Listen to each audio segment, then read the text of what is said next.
سلام، با سرخط خبرهای امروز سه‌شنبه 11 ایول من طاهر سفر شما را همراهی میکنم. درخواست رسمی برای اطلاعات درباره تاجیکان بازداشت شده در آلمان، فتوای شورای علما درباره درستی خون دادن به بیماران و پیشگویی درباره آینده روسیه زیر حکمرانی ولادیمیر پوتین بعضی از خبرهای امروز است. وزارت امور خارجه تاجیکستان از مقامات آلمان خواسته است درباره 5 تاجیکی که با اتهام آمادگی به عملیات تروریستی دستگیر شدند معلومات بدهد. خبرگزاری اینترفاکس روسیه با تکیه به وزارت نوشته است که نمایندگی دیپلماتی تاجیکستان در آلمان در ارتباط نزدیک با مقامات انتظامی آلمان است و از آنها درباره پرونده معلومات رسمی تقاضا کرده است. وزارت امور داخلی آلمان روز 6 ایول گفت که ماموران امنیتی 7 نفر از جمله 5 زاده تاجیکستان را بازداشت کردند که عضو حلقه خراسان گروه دولت اسلامی بودند و نیت داشتند در آن کشور حمله مدهش تروریستی انجام بدهند. مقامات رسمی تاجیکستان تا کنون هیچ اطلاعی رسمی درباره این 5 نفر ندادند. شورای علمای مرکز اسلامی تاجیکستان گفته ساکنان برای کمک به دیگران خون خود را فروختن نمیتوانند چون منع است. عین زمان این نهاد صادرکننده فتوا گفته است که در حالت ضرورت هدیه کردن خون جایز می باشد. در تاجیکستان سالهای اخیر تبلیغ دادن خون بین مردم افزوده است. بعضی از ساکنان اختیاری و رایگان خون میدهند و برخی دیگر برای خون خویش پول میگیرند. سازمان جهانی بهداشت میگوید بیمارستان‌های کشورهای در حال رشد مثل تاجیکستان فوق‌العاده به خون احتیاج دارند. محض با سبب نارسایی خون گاه پزشکان نمیتوانند بیماران را از چنگ مرگ برمحل برهانند. یک سیاستشناس روس میگوید اگر رئیس جمهور ولادیمیر پوتین با همین سیاستی پیش گرفته‌اش در قدرت بیشتر از 10 سال دیگر بماند، روسیه همچون کشور از بین می رود. ولادیمیر پستوخوف سیاستشناس و پژوهشگر کالج سلطنتی لندن در گفتگو با بخش روسی رادیو آزادی گفته است که اگر پوتین در همین شکلی که هست تا سال 2036 در قدرت بماند، من شرط می‌بندم که جهان بی روسیه خواهد بود.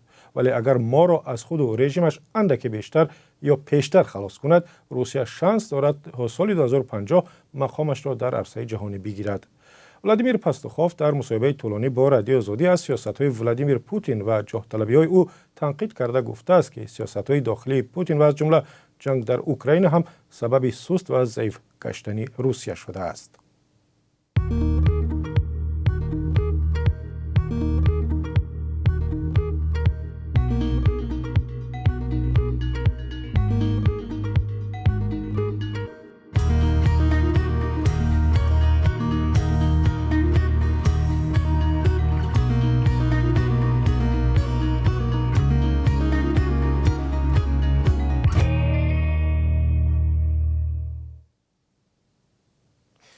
طالبان حاکم بر افغانستان فعالیت تمام مؤسسه‌های شویتزر را در قلمرو این کشور منع کردند.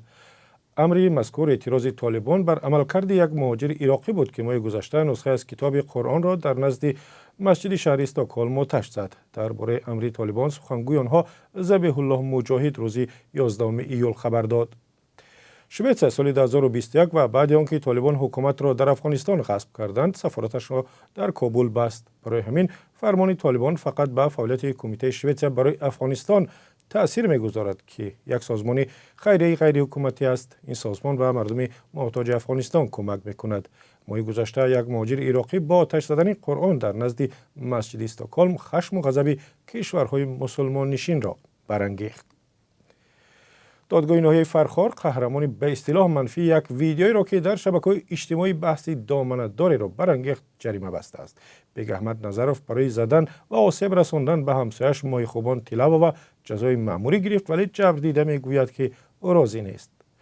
اگرچه جنجال و دعوای سر زمین در تاجیکستان زیاد رخ می‌دهد، اما این جنجال بحث سر خشونت و زورآوری به زن را در تاجیکستان دیگر باره داغ کرد. این گزارش بعد از 4 ساعت و در برنامه خبری و تحلیلی اخبار آزادی پخش می شود. و قبل از آن که برنامه را به پایان برای معلومات درباره قرب ارزی خارجی، بانک ملی تاجیکستان بهای روبل روسیه را برای امروز بی تغییر مانده است. 1000 روبل با 119 سامانی عوض می شود، ولی در بعضی از بانک های تجارتی ارزش 1000 روبل را 116 و یا 117 سامانی تعیین کردند. با اطلاع بانک ملی تاجیکستان 100 دلار با 1092 سامانی و 100 یورو با 1195 سامانی برابر است. فعلا خوش بمانید. ما پس از 4 ساعت دیگر با خبر و گزارش‌های نو در برنامه خبری و تحلیلی اخباری آزادی به خدمت شما برمیگردیم.